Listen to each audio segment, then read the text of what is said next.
Vamos lá, então o segundo problema sobre o qual a gente quer falar é gerar todas as subsequências em ordem lexicográfica.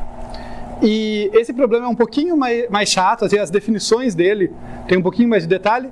Por outro lado, vocês vão ver que tem muita semelhança, tá? Tanto o problema quanto a abordagem com gerar todos os subconjuntos. E isso deve facilitar um pouco para a gente, né? Que vocês já acabaram de ver algo parecido, isso vai ajudar. Então, primeiro, o que é uma subsequência? Tá?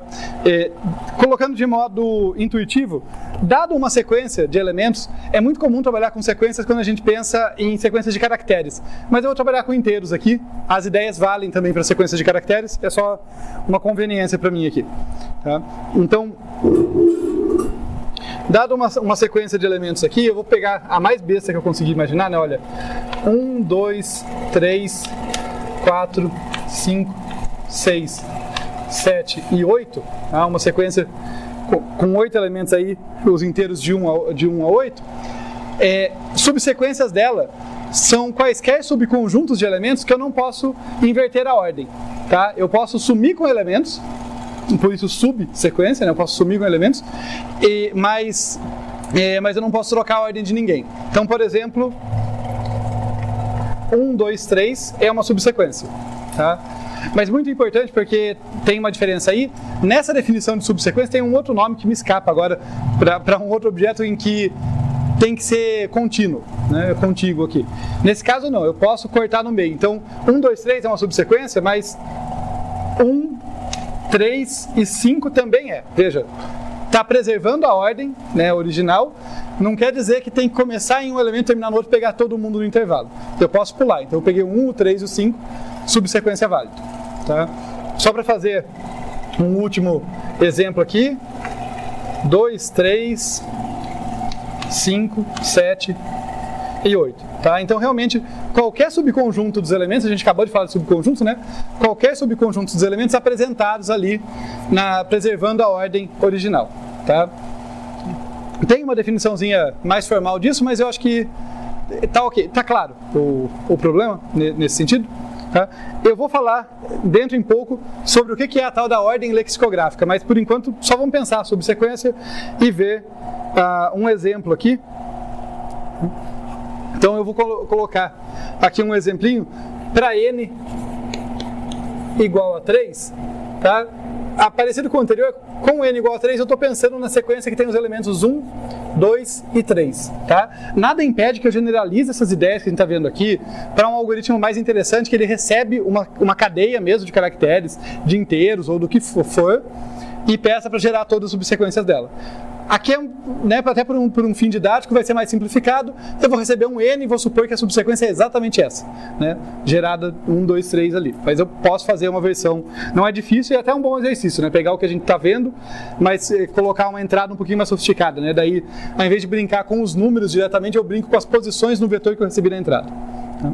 Mas vamos focar nisso por enquanto, que acho que fica mais simples de entender. Então tá bom, eu quero todas as subsequências do 1, 2, 3 e eu já vou gerar aqui em ordem lexicográfica, tá? E depois a gente discute o que ela é, né? Então eu vou colocar aqui, olha, apenas o 1 aqui, depois vem aqui o 1 seguido do 2, depois vem o 1 seguido do 2 seguido do 3. E aí, até intuitivamente, vocês podem perceber que não tem mais para onde eu ir daqui, né? Tá? Não só porque eu usei todos os elementos da entrada, mas porque o 3 é o maior dos elementos. Se eu quero preservar a ordem, ninguém pode aparecer à direita dele, né? Ele sempre vai ser o último. Então, nesse momento, eu volto, né? Eu falei, ok, não dá para crescer daqui. Então, eu posso, por exemplo, fazer uma sequência que ainda começa com 1, mas ao invés do 2, tem o 3 aqui. É uma subsequência válida, mas assim como eu argumentei antes, o 3 está na última posição. Eu só tenho 3 objetos para escolher, ele é o maior, não dá para crescer daqui, então daí eu posso continuar do 1, 3 aqui, eu vou para o 2. Tá? E eu vou, convenientemente, escrever aqui do lado. Tá? Então, é a mesma ideia, mas eu só vou continuar aqui em cima para não ficar tão comprimido. Então eu tenho aqui o 1, 3, daí eu vou colocar o 2. Daí o 2 pode ser seguido do 1? Não, né? Não seria uma sequência válida, mas pode ser seguido do 3. E, novamente, pelo mesmo argumento daqui, não dá para estender mais isso aqui, daí eu coloco apenas o 3 ali. E com isso eu gerei todas as subsequências. Tudo bem?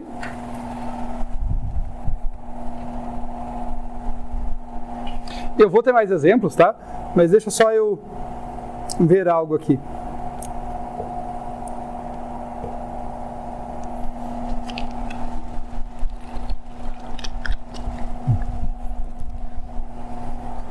Antes de avançar, eu quero chamar a atenção para algumas coisas aqui. Uma delas é que eu vou acabar tendo uma correspondência, tá? Entre subsequência e subconjunto, muito próxima, até pelo mecanismo de criação. Lembra que o argumento que eu usei lá para justificar o 2 elevado a n do subconjunto? Que cada novo elemento, ele pode estar ou não estar em todo o subconjunto que eu já tinha, né? Então, cada novo elemento é responsável por dobrar o número de elementos possíveis. Aqui acontece algo parecido, né? Não é necessariamente assim que o meu algoritmo vai atuar, tá? A gente chega lá. Mas olha só que interessante. Isso aqui é idêntico a isso aqui, né?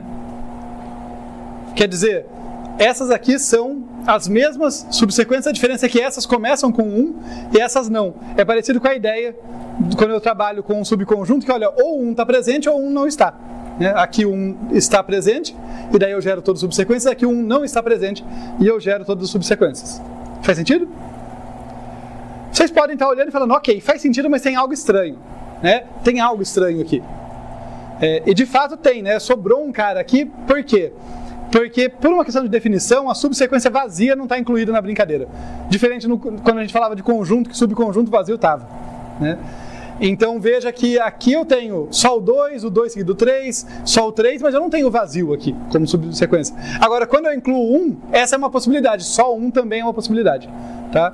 Por isso que o número de... Aqui vai ser o número de sequências, de subsequências. Vai ser, nesse caso, 2 elevado a 3 menos 1, que vai dar 8 menos 1, que dá 7. Né? No geral, o número de subsequências, deixa eu escrever para cá.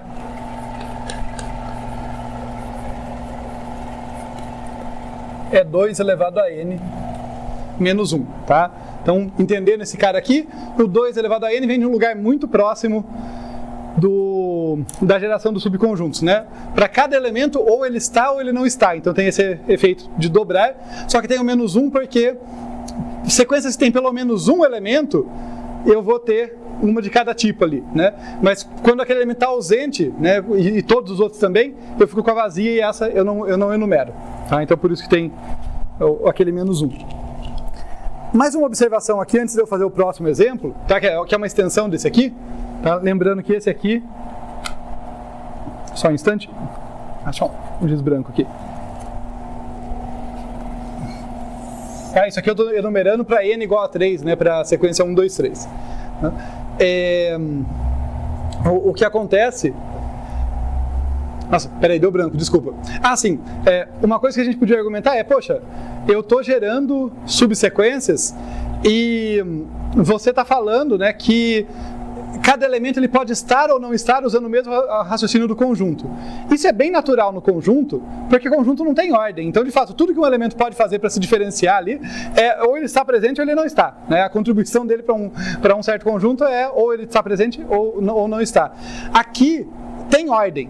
No entanto, para ser subsequência, né, para ser uma subsequência, não sub qualquer coisa, eu não posso bagunçar a ordem. Né? Então, cada elemento, se ele está presente, ele tem uma única posição que ele pode entrar na brincadeira. Né? Com o 1 é bem evidente aqui, né? O 1 é o menor de todos. Então, eu vou ter as subsequências que começam com ele e as que não começam. Né? Não tem subsequência que um aparece lá no meio, não vai rolar. Tá? Então, por conta dessa rigidez, né, olha que interessante, né? Enquanto no subconjunto a ordem não importa, por isso que tudo que importa é se o elemento está ou não está, aqui a ordem importa demais, importa tanto que se o elemento está, ele está numa posição fixa. Tem uma única posição que o 1 pode aparecer aqui. E não é só ele, né? Tem uma única posição que o 2 pode aparecer aqui. Qualquer sequência que tem 1, 2, 3, só tem um lugar que o 2 pode estar, no meio. Né? Todas as outras são inválidas, são subsequências inválidas. Tá? Então eu acabo tendo a mesma dinâmica de ou está ou não está, porque se está, a posição é fixa, né? Dado um certo conjunto, subconjunto de caracteres, de elementos ali, né? Mas para a gente continuar, a gente já viu esse padrãozinho aqui, né? Vamos fazer aqui, deixa eu apagar aqui, tá? É o 7, mas a gente deduz a partir dali, né? Só para eu colocar, se n for igual a 4, tá? Então daí eu vou estar lidando com a sequência 1, 2, 3 e 4, como que vai ficar uma brincadeira, né? Então, olhem só,